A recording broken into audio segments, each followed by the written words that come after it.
I'll start this off by saying I live in a tropical country rich with different bodies of water. Beaches, rivers, waterfalls, swamps, anything you can think of. My friends and I love to visit these locations, as we would plan long rides on our motorbikes and set up bivouacs a short distance away, if not within the vicinity of these beautiful creations of Mother Nature. We never imagined one of these trips would be our last. We had been planning for weeks to visit a beach house belonging to one of our friends, situated in an island not too far from the coast. The plan was almost always scrapped because of several reasons, but eventually we were able to pull through and got ourselves a proper date. There were 4 of us. Ben, a family man and the owner of the beach house, Nathan, once a playboy and now happily married to the love of his life, Michael, the youngest in our group and an avid bird watcher. Then there's me, just a normal guy who's into video games and, dare I say it, a guy who's never had a girl in his life. The trip was uneventful to say the least. We left our motorbikes under the care of Ben's cousin, who conveniently owns a beachfront a mile away from the island, then hired a boatman to transport us to the island. Once there, we were so tired we immediately unrolled our cots and rested. The beach house was in reality a small open hut made of bamboo and coconut leaves. But we didn't mind. We've camped in far worse locations before. And besides, the sea breeze was so soothing it helped us drift off to sleep. We awoke around 7 p.m. to the sound of water splashing. Ben darted up almost immediately, remembering that the best time to fish was around that time. Fishing gear in hand, he and Nathan went off into the darkness until all they were just beams of light from their torches. Michael and I stayed back and began our drinking session while jamming off to some music. And that's when I first heard it. Faint singing in the background, which I initially dismissed as backing vocals from the song that was currently playing. And as time went on, it became much more apparent. Michael stayed quiet and looked at me, seemingly hearing it too. It disappeared as quickly as the song ended. "Hey man," I broke silence. "That song, did it always have those creepy-ass "What the hell was that?" Michael quickly retorted as if to answer no to my question. We didn't play any more music and sat there in silence, listening intently in case the faint singing came back. A couple of hours had passed when Ben and Nathan finally returned, bundles of bass in each of their hands. "Didn't know there was a funeral going on?" Ben joked. We quickly turned our heads into their direction and almost jumped. We were so focused on trying to hear the singing that we didn't even hear the two come in. They asked us what was up, and it didn't even take 5 seconds before Michael started asking questions. "Is this island haunted? Did a person drown here? Anyone else living in the island? Are there cannibals in the island?" His questions became more and more ridiculous than the last. Ben laughed it off and assured him we were the only ones in the island, the only human ones anyway. Then laughed some more, thinking that was very clever, as Michael's face turned into pure fear. He and I didn't get to sleep that night, but we exchanged glances at every sound we heard that came from outside the hut. Morning came, and due to the lack of any further inexplicable events, I deduced that the singing was simply just backing vocals from the song that messed with our heads as a result of alcohol consumption. Michael somehow isn't convinced. I couldn't blame him. It sounded too real. Around 9 a.m., Ben called our attention to something he spotted sitting on a rock in one of the caves on the south side of the island. Oddly enough, that was the direction we remembered the singing was coming from. We came over, and what we held in his hands gave us chills. Let me describe it as best as I can. It looked like a cross between a lock of hair and tentacles. From afar, it very much looked like human hair. But up close, you can see that it is somehow thicker, marginally rougher, and disgustingly slimy. It even looks like it moves on its own. We asked Ben what it was, and he didn't answer, only that it was invaluable, and will bring each of us luck so as long as we keep it. Ben was able to easily part the thing into 4. Michael initially protested, but the more he held his hands on it, the more it piqued his curiosity, and he decided to keep his own share for the purpose of studying its origins. The trip finally ended, and we went our separate ways. I had the thing placed inside a small plastic bottle. I looked at it and thought to myself, luck, huh? God knows I needed the boost of luck. I had been out of a job for a month now, relying on my sister to cover for me until I can find a job so I can repay her. The next few days went by without a hint of my luck changing. I still haven't received a response from the companies I applied for, but something else happened. The girl next door who I had been interested in spoke to me as we passed each other in the hallway of our apartment complex.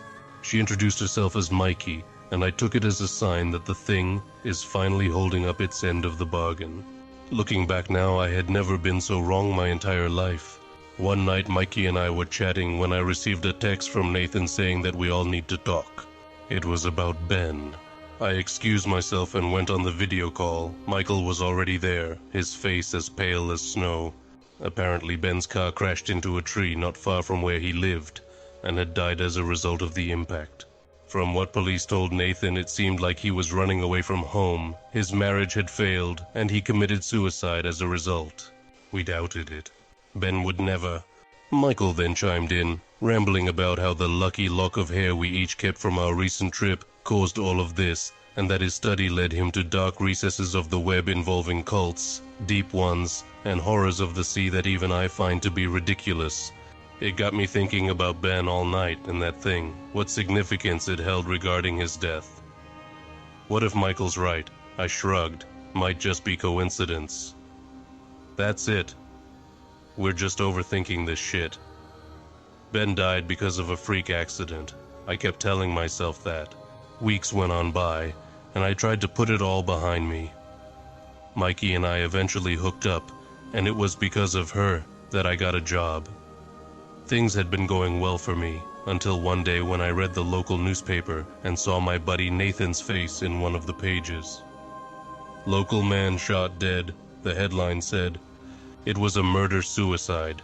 An ex-lover of Nathan's wife who was obsessed with her shot Nathan before offing himself. I snapped. I told myself this was no coincidence. I rang Michael, but there was no response. I rang him again. Nothing. I tried more times than I should. All I got was a busy dial tone. I don't know what to do. I have secluded myself from everyone. Mikey broke up with me. She doesn't understand. I lost my job, and I am about to lose support from my family. They don't understand. I'm starting to hear it again, the faint singing. I hear it every night, calling out to me. I have an idea it's a long shot, but I hope it works. I'm going to consult the local cleaning lady. She is superstitious as hell, but may be able to help me. She asked me where I got the thing and that I should return it as it does not belong to me. At the time I was so excited in turning my luck around that I didn't pay her any attention. But I vaguely remember her mention something about offering ourselves to the song as sacrifice for the deed or embrace death. I don't know what that means, but I am going to try and get myself out of this. Everyone on the train was normal. Of course, Stuart didn't care to notice that they were normal. When something is normal, the brain doesn't pay it any mind. Why would it? It's a waste of energy to notice the mundane. If it's normal, it's not a threat.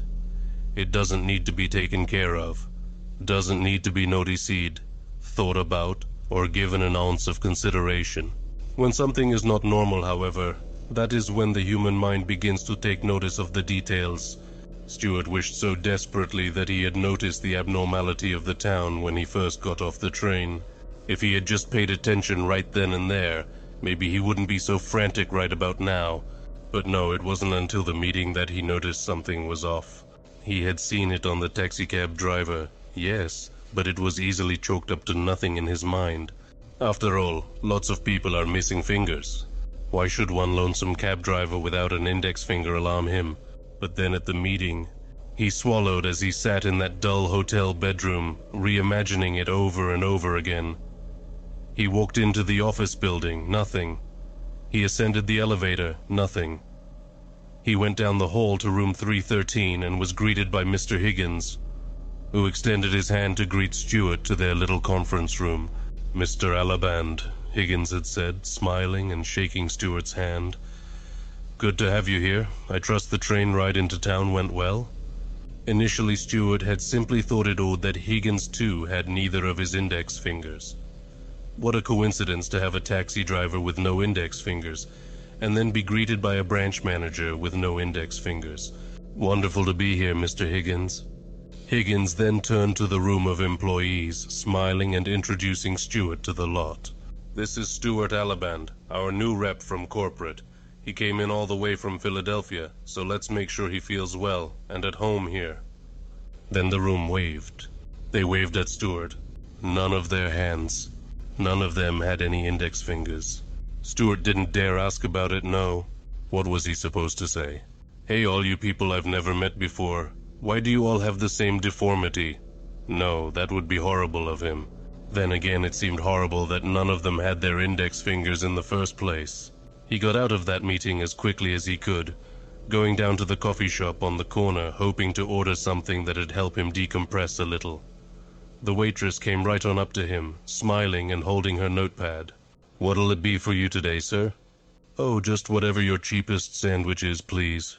With some lemonade?" "Of course, sir," he replied. She came back a minute or two later carrying his lemonade, and then he noticed it on her, too. He counted over and over. 1, 2, 3, 4. 1, 2, 3, 4. Thumb, middle, ring, pinky. Thumb, middle, ring, pinky. He smiled with a twinge of angst as she delivered him the beverage, a sudden clamminess overcoming him. He paid the bill with all the haste in the world, then retreated to his hotel room where he was now. He could only sit there, staring at the floor as his mind spun. What the heck is going on here?" he muttered, swallowing again. He had been sitting there for almost an hour, only able to stare blankly at the floor as his mind drew an even larger blank when trying to find an explanation for it. Eventually he relented, shaking his head as he tried to cast this abnormality from his mind. He turned to his laptop, wondering if perhaps doing some work in his Excel sheets would benefit his current mental state. He opened it and navigated right to his drive. He spent a while moving items around and putting in updated information into the file. All of it status updates from the branch he'd met with today. Stewart had finally begun to move his mind back towards business, decompressing and feeling less concerned about the fingers. He had always been deeply appreciative of his work. Last year when his wife left him, his family at the office in Philadelphia was there for him. Bonnie, Richard, Amos, the whole lot. Threw him a surprise birthday party this year even. He really did work with good people, and the people here at this branch seemed to be good folks too. Just all missing their index fingers, that was all. Stewart sighed, looking at the hotel phone on his dresser. "Maybe some food will help me out here," he muttered. He closed the computer and leaned over to pick up the phone. There was a brief ringing, and then the receptionist picked up. "How may I help you?" she asked. "Hi, yes. This is Stuart Alaband, room 203. I was wondering if it was too early to order some dinner." "Not at all. Are you ready to order now?" Let's see. I have the menu right here. Just give me a moment, please." "Of course." He stared for a moment. "How about the Alfredo?" he finally decided. "Yes, that'll be right up for you in about 15 minutes. "Excellent." "Is that all for now, sir?" "Yes, that'll be good for now." "Very good, sir. Have a nice day." "You too." He hung up the phone, pausing as he placed it back on its stand. He stared at his index finger. He wetted his lips, taking note of their sudden dryness. What was all this about exactly? Had this all been the most astronomical coincidence in history, that seemingly every single person in this town had no index fingers? Was he and everyone he knew in Philadelphia the strange ones?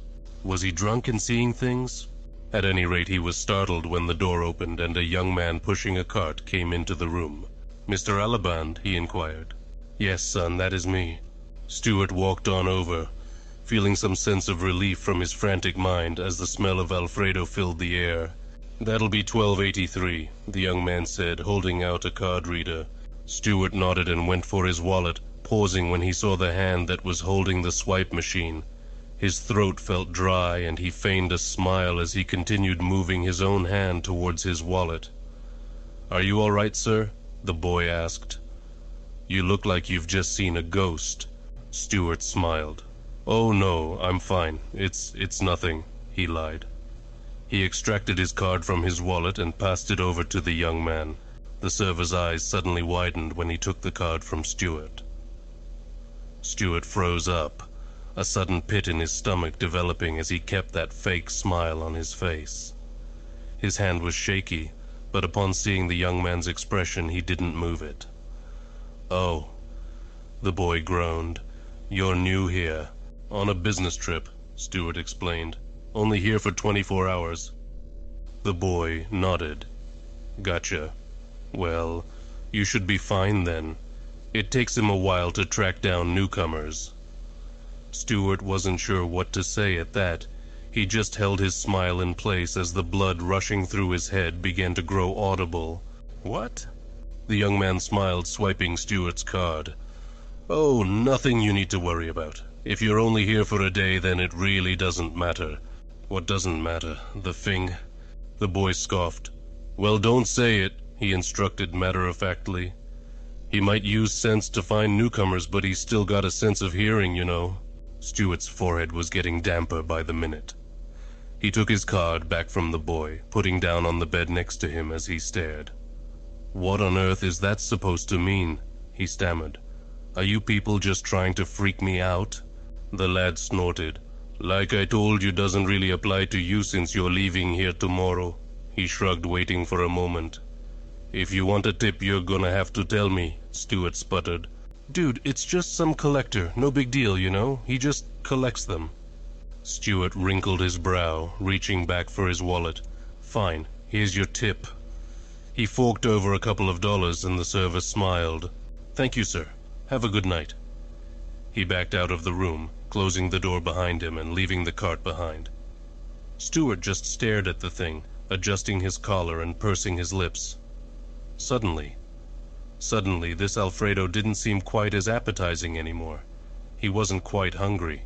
He moved back towards his laptop, throwing it open and searching for train tickets. The company had already paid for the ticket on the way back tomorrow afternoon, but he needed one right now. He bit his lips as he looked at the prices for tickets leaving in the next hour. It wasn't going to be a small hit to his monthly budget by any means. The pit in his stomach encouraged him to just take the loss, though. And he couldn't enter his credit card number quick enough. "There we go," he sighed, leaning back. He reached for his cell phone, then dialed Mr. Higgins. His heart pounded with every buzz of the ring. He could feel his breath getting shorter, but he brought it back to a normal pace by reminding himself of the ticket he'd just bought. He tapped his fingers against the nightstand as he shivered off the frigid sweat that had built up on his back. "Hello?" a voice finally said. "Hello, Mr. Higgins?" "Yes, that's me. Is this Alaband?" "Yes. So, listen, something's come up, and I won't make it to tomorrow's meetings. I've got to get back to Philly. The wife is in kind of a rough spot." "I thought you said you were divorced?" Stuart held his breath, biting his lip. "I did tell you that, didn't I?" Higgins sighed. "Is this about the fingers?" Stuart's heart dropped. "No!" he cried, remembering what the server had just said to him. "Don't say it aloud!" Higgins scoffed. "Did somebody tell you he could hear it?" "Seriously, Stuart, you've got nothing to worry about. You won't be in town much longer. You can rest easy. He won't be able to find you in such a short time." "Who?" Stuart asked. "Who won't find me?" Mr. Alaband, please. We really did enjoy you here today. I think you'll be able to work great with our team. And if he somehow does manage to find you, it's honestly not even that bad." Stuart's hands were shaking. What was wrong with this man? What on earth was wrong with this man? "No, Higgins, I'm sorry." "Please, Mr. Alaband, it's hard having such a high turnover rate with our corporate correspondence. Don't do this to us." "I'm sorry, Higgins, I can't do this." Stuart hung up, looking around at his luggage. Barely any of it was unpacked. It would be rather quick to load it all back up into the suitcase and climb into a cab. Without a moment more, he began putting what few things he had pulled out for the night back into the leather bag. He zipped it up as he dialed the cab service in town, waiting anxiously for someone to pick up. "Hello? Stuart Alaband, I need a cab at the hotel on Main Street as soon as possible." "Yes, sir, will do." He hung up, moving quickly down the halls and towards the elevator. He stepped into the small box and hit the button to the first floor. The doors closed and his heart dropped along with the elevator. In the dull metal walls he could see his silhouette. Next to his on the right was the muddled shape of another man. It stood just a few feet from where Stuart was, standing perfectly still and in complete and utter silence. But he couldn't bring himself to look. His lungs became cold, and a small cloud of breath could be seen against the elevator doors as they parted again. Stuart leapt out, eyes wide as he finally looked behind him to see a perfectly vacant elevator. "Sir?" one of the receptionists asked. "Sir, are you all right?" He gasped when she raised her hand to call for his attention, her four-fingered wave driving a pit into his gut. Behind her in the reflection in the glass was that same shadowy outline. "No, I'm fine," Stuart sputtered. He moved his eyes away from the women and honed his focus on the doors. They parted as he approached, and he hustled out into the cool air of dusk. A cab was pulling up, and the driver rolled down his window. "Alaband?" he asked. "Yes," Stuart replied hurriedly. He opened the rear door and climbed in. His heart skipped a beat when he saw the reflection on the windshield of the shadowy figure sitting in the front seat of the cab. He froze up, only able to nervously tap his leg as the ride commenced. He couldn't even find the strength to wipe the sweat from his forehead, nor the strength to swallow the lump that had built up in his throat. He just stared. "You all right?" the driver asked. "Why, yes," Stuart lied. "Absolutely." "All right, where to, buddy?" "The train station." "You got it." He began driving, and Stuart found his eyes bouncing back and forth between the shadow's reflection and the fingers of the driver on the steering wheel. His breath was shallower by the minute. He wanted to stop looking at the shadow, but every time he looked away, he found his mind drawn back to it with the concern that it may have moved. "Stay still, stay still, stay still," he repeated, unsure if he was muttering to himself or the figure. The driver pulled up to the next stoplight, looking back in the mirror. "You okay, man?" he asked. "Yep." "Don't look like it." The driver suddenly nodded, and Stuart presumed that it was because he'd seen all 5 fingers on his hands. "Hey, don't worry, man. You'll be at the train station here soon. And hey, even if he sniffs you out on the way there, it really ain't that bad. Feels kinda good, actually." "Are you crazy?" Stuart hissed through gritted teeth. "Nah, man, it's kinda how everyone around here feels. Seriously, I'd even encourage you to stay long enough." Stuart eyed the figure's reflection again, breath feeling more sporadic. "Just move quickly." "All right, man," said the driver. "You're the boss." The light turned green and he started on his way again, meandering through the streets to the train station. Stuart sunk down into his chair, his face getting clammier as he watched the figure in the reflection move. It got on its knees, turning around and looking over the headrest. Stuart looked to where the headrest was in reality, seeing nothing there. The cab finally came to a stop near the train station, and Stuart began fumbling for his wallet. "All right, man, have a good trip." Yes, will do." He extracted some cash and paid the man. He threw the cab door open and brought his suitcase out. He slammed the door, startled by the shadow's sudden appearance in the window of the back seat. The cab proceeded off, and Stuart shuddered. He marched up to the doors of the station and made a beeline for the counter. He showed his receipt to the man behind the desk on his cell phone without saying a word, hardly even able to think between the anxious throbs in his chest. The man looked at him and smiled. "You're good to go, sir." Stuart nodded, looking back behind him at the front doors to the station. The silhouette stood there, its hands on the glass as if it was looking at Stuart from without longingly. He didn't allow himself to take any sighs of relief, though, until he got onto the train and saw several people there with 5 fingers. He slumped back into his chair on the train, smiling. He held up his hands, oh so relieved that he still had. But, to his horror, he only had 4 fingers.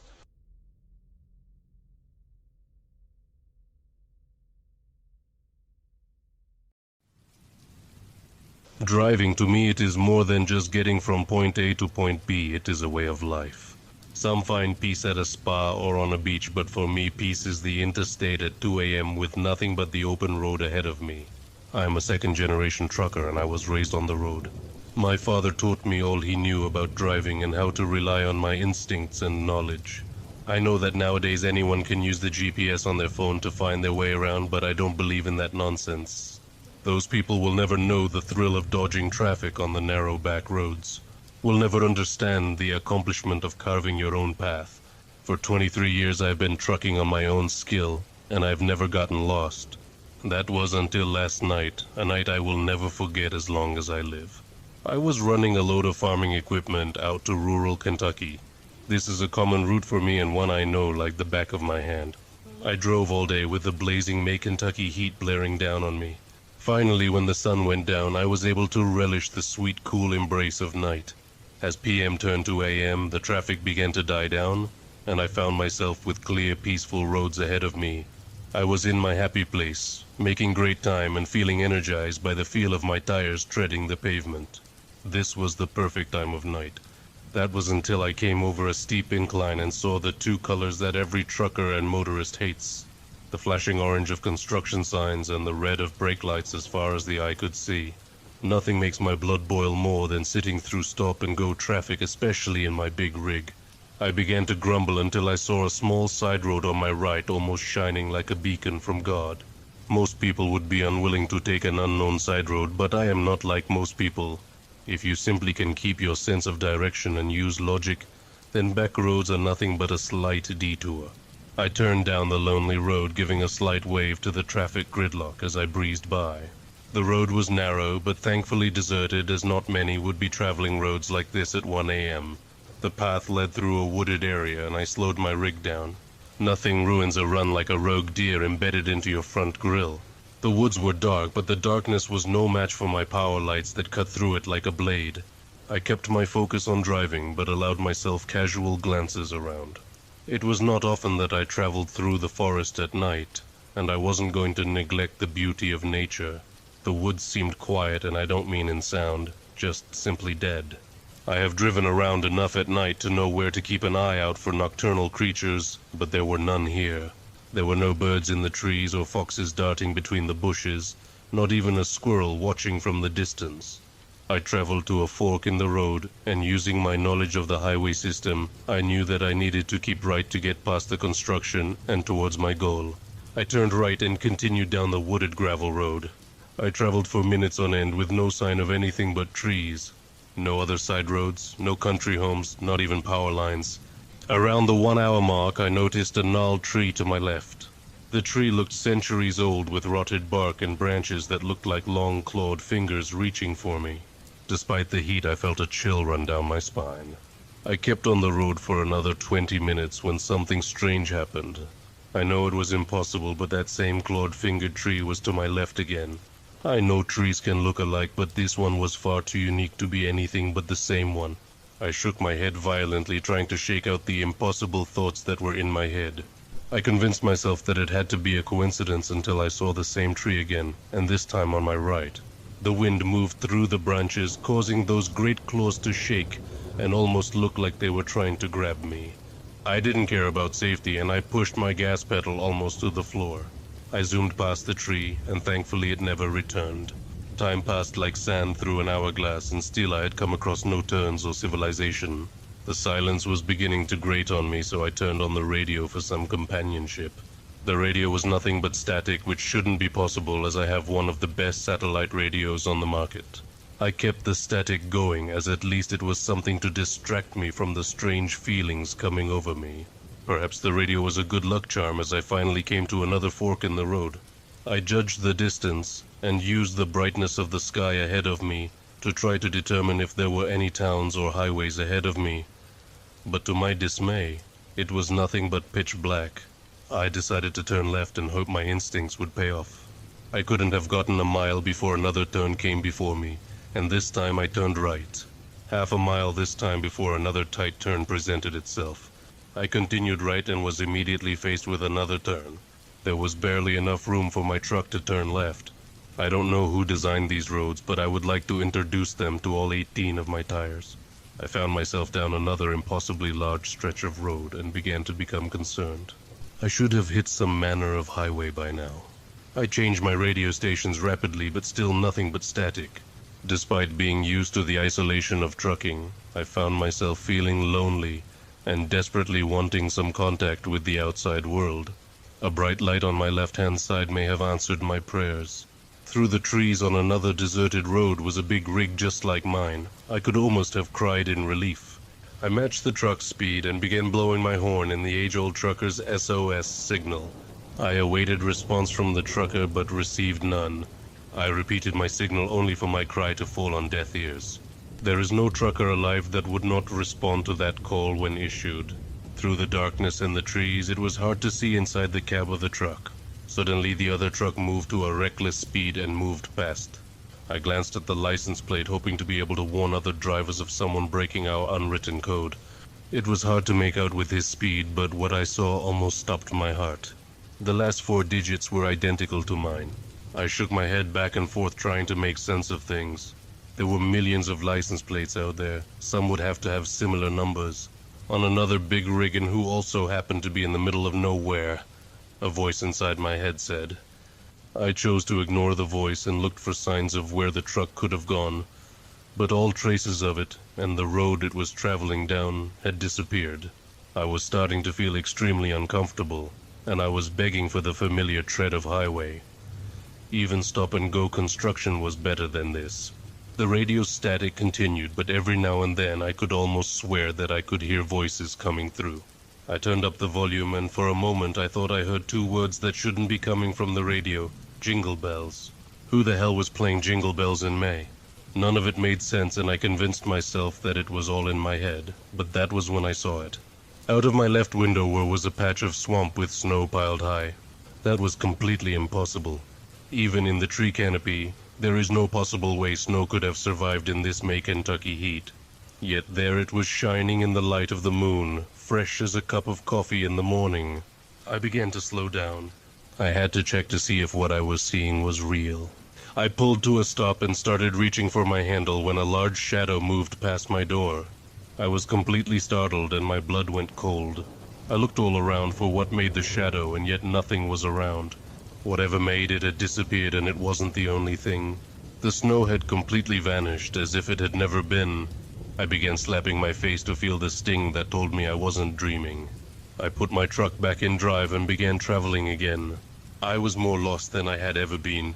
I looked to the sky to see if I could get my bearings by the stars, but the sky was completely clouded over. Wasn't the moon shining just a few minutes ago? My inner voice asked. I was so confused and starting to become frightened.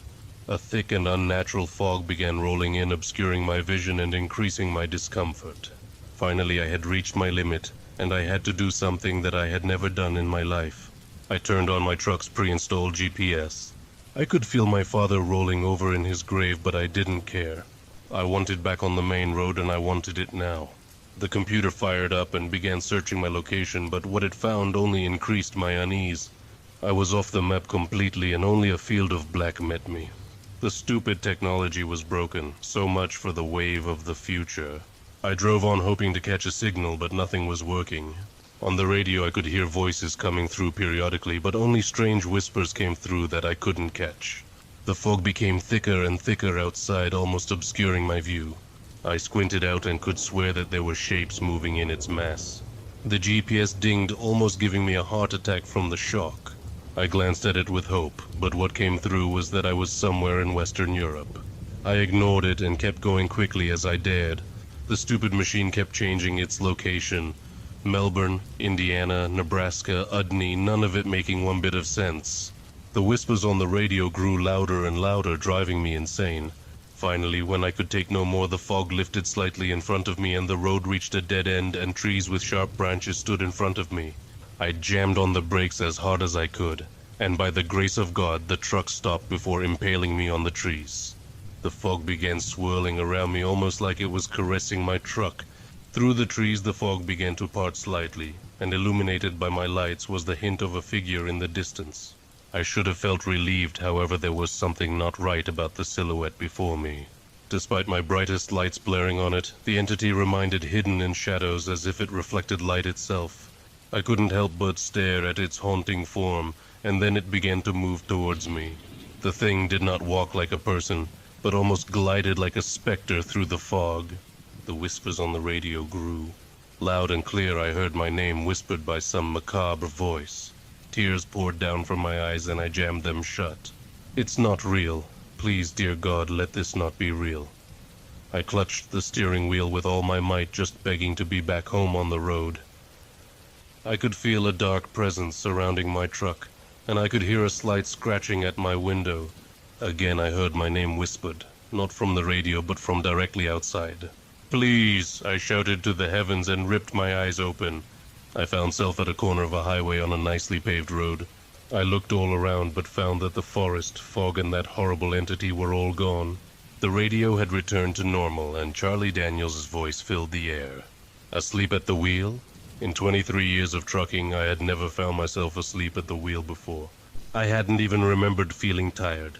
I looked to my right and I saw those oh-so-familiar golden arches awaiting me, and I had never pulled into a parking lot so fast. I parked my car and took a couple of deep breaths. I was home and I had never felt so relieved. I glanced at the GPS and for a moment I thought the stupid thing was broken again. The screen was telling me that I was a mere 5 miles from my drop-off point when I wasn't due to be there until noon at the earliest. There is no way I could have driven that far in a mere couple of hours. I ran into the restaurant in hoping some black coffee and salty fries might clear my head. I don't know how long I sat there trying to make sense of this horrific night to no avail. Finally, I went to the restroom to splash some cold water on my face. When I got to the sink, I saw something that had me dropping what was left of my coffee to the floor. There in the mirror was a man I did not recognize, at least not completely. The man in the mirror was me, but not as I last saw myself. My hair, which had a few sprinkles of salt in the pepper, had now gone completely gray. My smooth skin was now wrinkled with a handful of liver spots. Somehow in those couple of hours, I had aged no less than 15 years. I would have sworn I was dreaming if I could not feel the sting of the hot coffee on my leg. I have dropped off my load and am now sit in a parking lot for the first time, dreading the drive back home. My sanctuary has become a prison, and I now fear that I can no longer stand to drive those long trips. I face a future where I have no idea of what I am supposed to do with my life. I still have no idea what I encountered last night, but I know deep down in my soul that it was real. I leave this as a warning to all drivers who would dare traverse the dark back pathways of the world. Please, for the love of all that you hold dear, stick to the road. Hey guys, my friend has gone missing and this is the only thing he's left me. I wanted to post this here. I recently tried to visit an old college friend. His name is Jason. I got lucky and had a work-related event in a city near his town. I would talk to him quite a lot over the phone, trying to maintain regular communication. However, this stopped just after we had called and agreed to meet. I just couldn't reach him anymore. Once I was done with the conference, I drove over to his place. That's all that was left for me to do after my last calls failed again to reach him. I rang the doorbell and there was no response. I desperately tried calling again. Nothing. I decided to call the police and ask them to check on my friend. They would at least be able to get through the front door without getting arrested for it. Well, the authorities came and went. There was still no sign of my friend. One of the cops, however, handed me a crumpled letter. I gave them my name, and seeing how the message from my friend started, I could quickly guess why they gave it to me. I've read it over and over again. I can't make sense of it. That is where I hope you can help me. The cops ended up launching a proper investigation after I called them again 3 days later after no sign of my friend. There was no sign of him or any break-in. Everything was in order. They said they would keep looking, even try the lake just outside of town. The suggestion made me shudder. However, it's in their hands now. I called everyone I could who might know something. My friend is still nowhere to be seen. Give this a read and let me know what you think. Here's his letter to me. Please, my name. I know you are likely looking for me, and please don't stop. I am here. I am still here, goddammit. I got this painting art fucking abomination of a German cabin in a birch forest. I just hung it up over my bed. As you know, Allison had just left me and was taking a break from work. I found it at a yard sale. I don't know. Just picked it up because it reminded me of a similar cabin my Oma had back in the fatherland. I guess the nostalgia that came when seeing it made me feel just a little less alone, but I didn't freaking know. As soon as I hung it up, something itched at the back of my neck just felt plain wrong. I had just fucking bought it and already something was off. I looked at it. It wasn't the placement. Actually, it looked quite good on the wall. It felt like it expanded the room. So I kept staring at it. Staring and staring and staring. There had to be something I hadn't seen before. I even forgot to blink every now and again. Only when I had to go eat, sleep, or shit, I would avert my eyes. The very existence the picture was supposed to help me alleviate had only become worse and worse. I was basically living out of my bedroom, now nothing more than a rectangular cell with pastel wallpaper, a wooden Swedish bed and closets, and my desk. I was so freaking thankful for you calling me when you did, reminding me of your visit. I thought I was going nuts. Your voice really helped. Finally, I wasn't feeling so lonely anymore.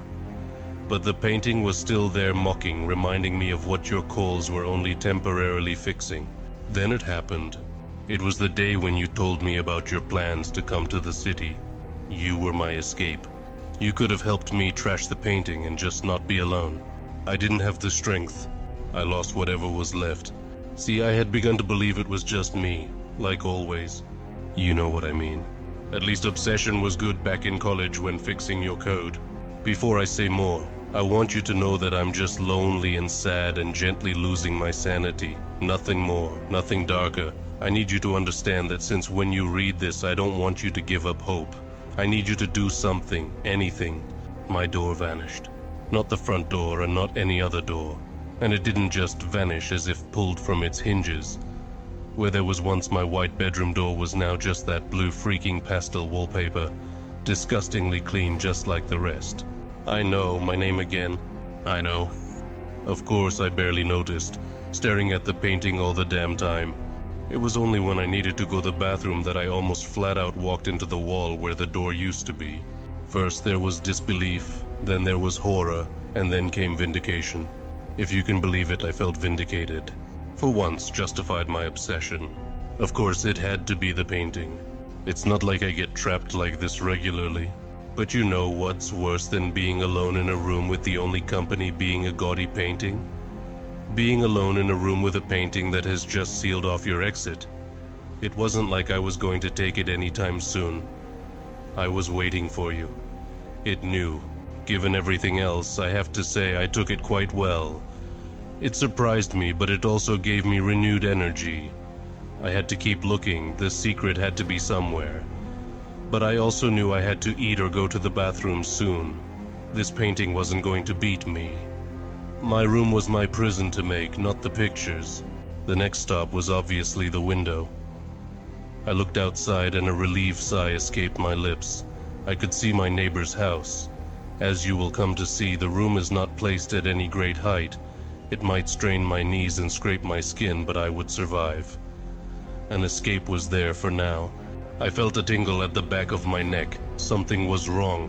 I darted around. My eyes were fixated on the painting again. This time I felt it in my bones. There was something. I thought I saw movement on the two-dimensional layers of paint that made up the picture. It was only for a split second, but I swear, I saw something. I grabbed my chair, placed it facing the painting, and planted myself securely. The light outside was getting dimmer and dimmer, but this time I wouldn't just give up. My bedroom seemed to contort around me, the walls twisting and turning to make the painting the only vanishing point in my line of sight. I wasn't losing sight of it. Pretty soon I was doused in darkness. My eyes struggled to adjust, but they got there eventually. Licking my lips, I leaned in closer. Maybe it was just the moonlight. Maybe the moonlight helped me, but I saw it again. It moved between the far-off bony whites of the forest in the background. Again, my name, it was for a split second. If I had blinked, I would have missed it. But I swear to you, I saw something move. What it was, I couldn't say, just that it moved. I clapped my hands in triumph, but this time my order of emotions was reversed. First validation, then horror. Something had just moved in the moonlight of my room and the sunny rays of the painting. My obsession changed its nature. Fear took over. Fear of missing it moving again. Fear of it getting closer. How many times had it traversed the paint when I wasn't looking? That's why I'm writing this letter, documenting what's happening. I have become fixed in the room, in a constant battle with something I don't even know what it is. I can't call you anymore. I need to keep looking. When you read this, I should still be here, but I don't know anymore. You can't come fast enough, I am scared. I grabbed this sheet as fast as I could from the desk next to me, trying to minimize eye contact with the painting. I almost fell to the floor, my little room suddenly regaining its dimensions. It felt bigger, emptier. But that was just my imagination. I was not a prisoner, but a warden now. I wrote everything up until now. I am sorry if it's hard to read. My hands are shaking, and I am trying to both focus on this letter and the picture all at once. I don't know how long I have been sitting here. It's still dark. I'm surprised I'm writing up. I saw movement, but only as it vanished behind another skeletal tree. I hate myself for being right. It was closer.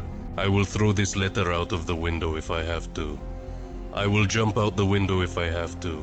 There it is again. God save me. I could make out a shape. It was walking. Please, name, come find me. Break down the door if you... It's coming through the trees. It's behind the cabin. I see an arm. Help. I'm going to make a run for it. I have to. God help me.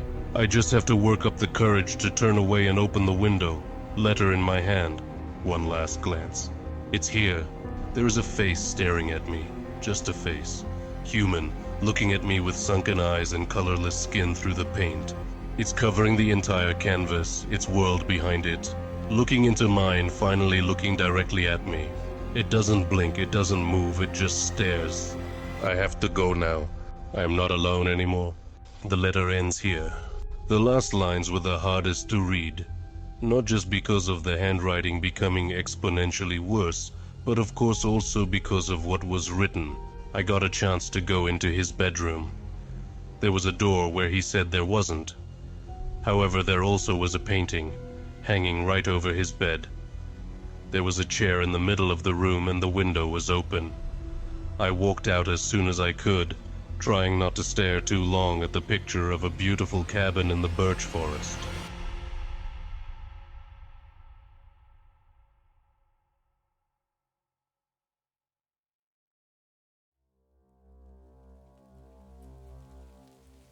I found a book that does not exist. It cannot exist because if it does, it means I've gone mad. I love books, I always have since I could learn to read at a young age. People think books contain just words, but they don't. They contain creation and life. What someone writes, puts pen to paper, it becomes real in a sense. When someone reads those words, imagines in their mind what the author says, is that not creation? To write is to create and to read is to experience, and I care. No desire to experience all that writers create. To describe myself as socially awkward would be an understatement. What connection I could never experience with people I could always find in a book. I was a voracious reader, and it became the only thing I truly loved. It perhaps comes as no surprise then that I gravitated to becoming a librarian, where I could be with my beloved books all day. I gained employment at Boston Public Library shortly out of college. It is a wonderful place and institution, being one of the oldest libraries in the country. Where I found my home, though, was in the sub-basement floors, a role few fought me for. Row upon row, stack upon stack, of old and priceless books from around the world, and time exists there. That smell of old books greeted me every morning. The smell of knowledge and creation and time was a scent few enjoy but myself.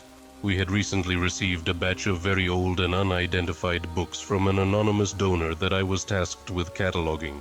The box that arrived was ornate and baroque in style, with a thick layer of dust and grime caking the outside. It had no discernible writing, and other than an air of gaudiness was unremarkable. When I opened it up, there were 12 thick leather-bound tomes inside, and I dived into finding out what works lay inside. Though it may be a surprise to some, librarians are professional researchers. Most of the books were easily identifiable with a little work, and all were occult in nature. Titles such as The Malleus Maleficarium, Les Secrets Merveilleux de la Magie Naturelle du Petit Albert, and the Nigromancia were present, along with other hermetic texts. Every one of them was priceless and in pristine condition. I admit I was beyond giddy and excited in identifying these texts, as such works were rare in the extreme. One of the books eluded identification, though. Its pages were thick and brittle with varying languages, varying from Latin and Greek to what looked like Aramaic and other writings I could not identify. Like the other pieces of the collection, the text inside was intermixed with various drawings and sketches of glyphs and sigils for some unknowable rites. The book fascinated me as I worked to analyze it, wishing I could read its words. When I spoke with my boss about the treasures, she seemed less than enthused, and asked that I simply catalog them to the library's collection and move on. I asked who had donated the works, and my boss shrugged and said it was apparently some heir who received it and wanted nothing to do with it. I then told of the undefined book, and she hand-waved me away, saying not to waste too much time on it. I called colleagues at the Ritman Library in Amsterdam, which has a considerable occult collection, but no one could assist me in identifying the book. They told me whatever I had in possession was not known to them. I tried to translate some of the more recognizable Latin and Greek texts, but what came out was garbled or didn't make sense. I pored over and stared at the book for endless hours. It was late the other night. I had left to grab a hot cup of tea and try anew. I had left the book open to a page that had a pictograph of a door and some unrecognizable text around it. When I sat back down, something caught my eye. A portion of the text was no longer gibberish, it was in English. I shook my head and blinked my eyes, attributing the sight to the late hour, but there it was.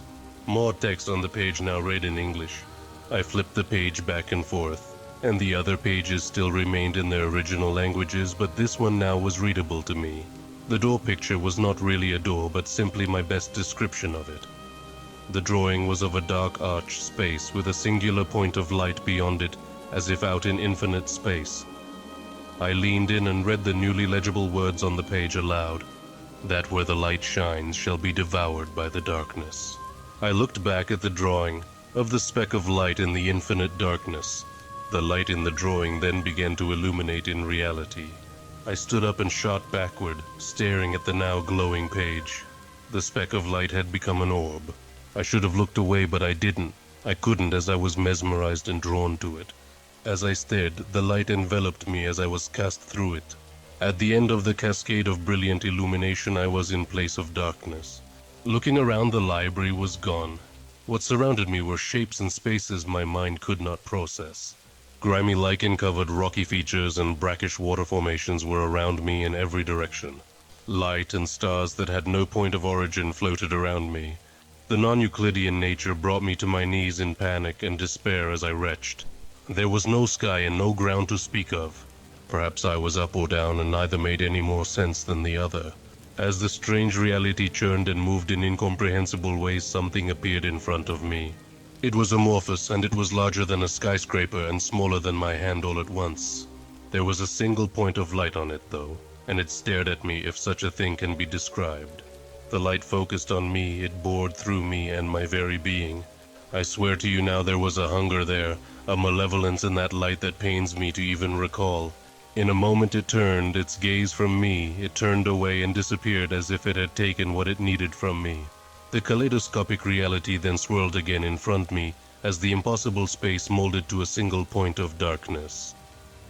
I blinked, and I was back in my chair in the basement of the library. The book on the table was gone. I searched around everywhere, but it was gone. When my boss found me the next morning, I was on the floor, my knees to my chest, cowering. I told her everything, about the book, about the unreality, and I cried, gibbering on. She tried to calm me as best as possible. She told me again and again in the most comforting tone possible, there were only 11 books donated to the library, and this 12th one could not have existed.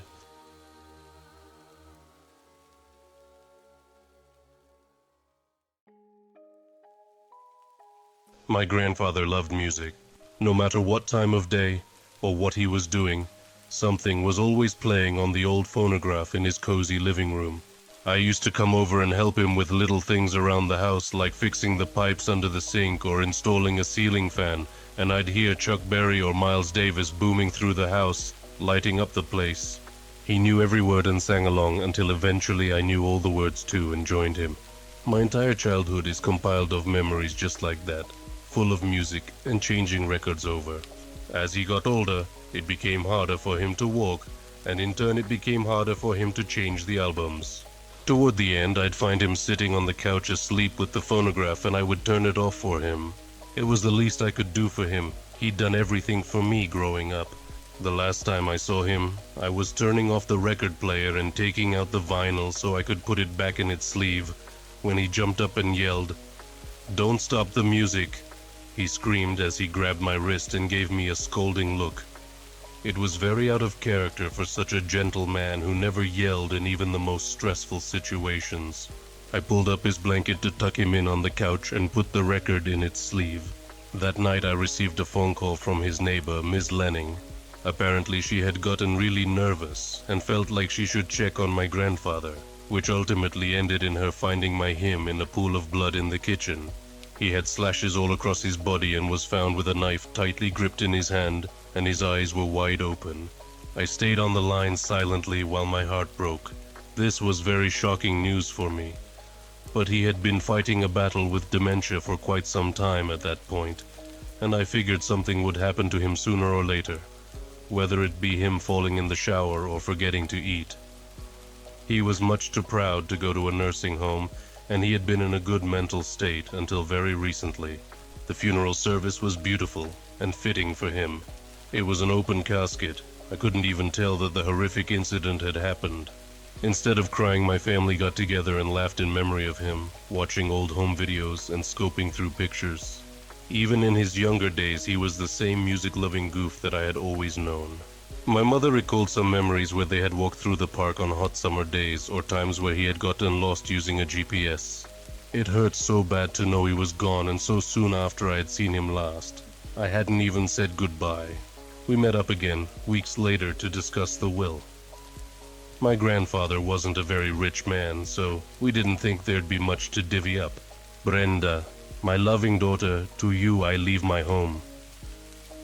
My mother teared up and smiled, surely thinking of something he had said to her long ago.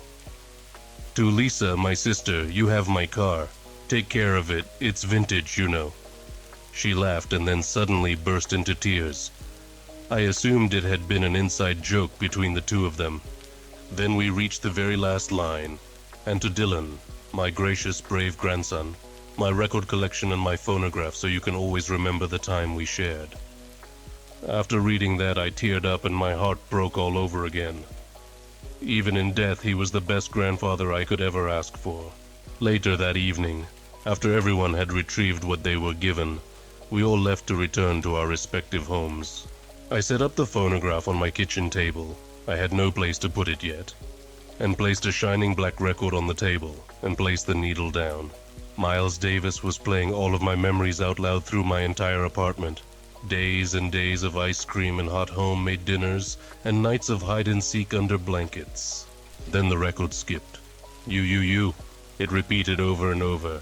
I adjusted the needle and placed it back down. It resumed. A couple of songs later, I turned it off and went to bed. The next day I went to work, walked my dog, and visited my mom to check on her. After my busy day, I came home to use my old record player again. This time, I put in one of the swing albums he had. It had no official sleeve, just paper to cover both sides. I placed the needle down, and instantly it began to screech. It was so loud that I became dizzy, it stung my eardrums, and my eyes started to water. I figured something was wrong with the vinyl, so I gave it a rest for the night. At about 4 a.m. I heard a faint noise coming from the kitchen. I figured I had left the TV on before bed and just forgot to turn it off. I shrugged and wiped away the tiredness from my eyes, heading toward the noise. As soon as I got into the kitchen, I realized the TV was off, but the record player was on. It was skipping, and a record that I had never seen was playing. It was repeating the same word over and over. R, R, R, R. Slightly uncomfortable, I took the needle off the record and went back to bed. After a quick Google search on vinyl care, I came to the realization that it couldn't be the record. It was virtually untouched and in great condition. Maybe it was the phonograph, I thought to myself. The next day I went to Jamie's Music, which is a music store near my apartment that does repairs on vintage instruments and music players. I told a balding man behind the counter the problems I had been having with the phonograph, and he looked at it intently. "It looks vintage," he said, typing the serial number into his computer. "Ah, here it is. The Tumboldt and Jerry model number 4. There were only 3 in circulation. It's worth a fortune." "Can you fix what's wrong with it?" I asked him, hoping more than anything. "The parts are custom and virtually impossible to find. How about I take it off your hands?" He licked his chapped lips, and I declined. I promptly left. I figured if it were really broken, I could just leave it alone and keep it as a token of remembrance of my younger days, and maybe one day I'd give it to my grandson. Later that night I woke up in a cold sweat. I figured it had been a nightmare, but I couldn't remember what I had seen. Then I heard it again. The loud screeching noise shook my bedroom door and didn't seem to be anywhere near stopping. My door was clicking back and forth on its hinges. I ran out into the kitchen and stared at the table.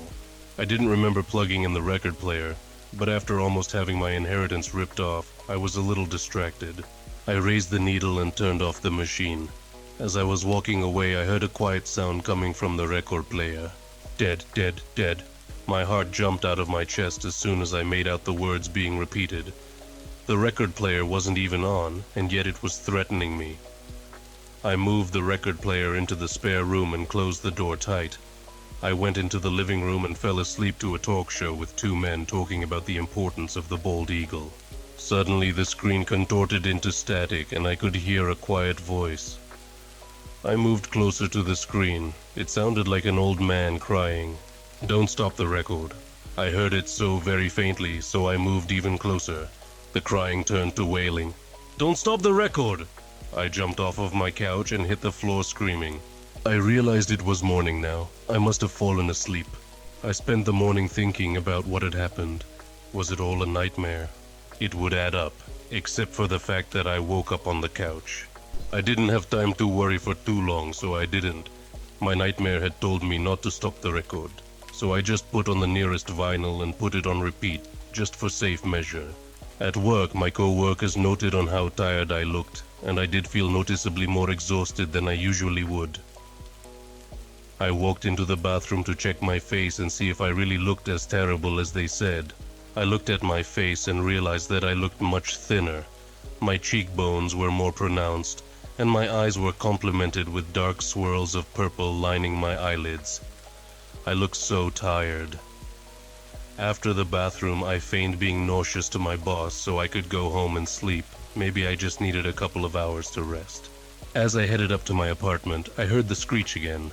This time it was so ridiculously loud I was forced to my knees, screaming on the top of lungs. I couldn't even hear my own yelling. Yet I saw everyone else in my complex walking around casually. Couldn't they hear it? I pushed through and made it to my door. The sound was so intense I started shaking in pain. I hurled my door open. The record player was sitting on the table again, and not in the guest room where I had left it. I had to stop it, I had to. I ripped out the record and smashed it. In my relief, I went to my bedroom. As I was walking, I saw the shadow of the phonograph, but it was different than I had seen before. Out of the tube, there was a twisted hand. I turned around and looked. There was a clawed and nasty arm poking out from the tube. "You shouldn't have stopped the record." The voice sounded strained and very clear. I ran to my spare room and took out my wooden baseball bat that I had bought a few summers ago and ran back. The arm was fully out, and the crown of a head was poking out. A horn was visible from where I was standing. I smashed down as hard as I could on the player. Laughing followed each swing. Not a single visible mark was made. I looked at the record on the player and realized it had no label. I thought back to the other screeching occurrences. Both had been with the same record. Could there be a connection? I looked under the table and saw Bitch's Brew and tossed it in the player. I slammed down the needle and turned the volume up all the way. Heavy sax and powerful drums overpowered the room and calmed me suddenly. Everything felt like it was in the right place all of a sudden, and I wasn't afraid.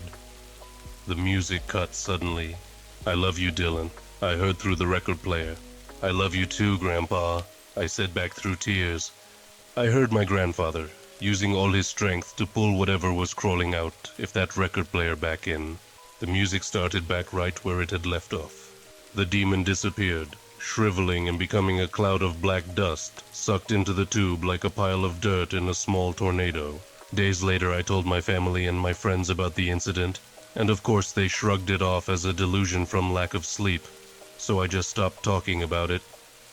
Eventually, I started feeling better, and my face went back to how it had been. Everything just slipped back into place perfectly. I moved on, found a girl, got married, and had some kids. Now my children are fully grown adults and have children of their own. I've had this phonograph for 40 years now, and I've never stopped the music since. But I'm starting to get older, and it's getting harder to change the record.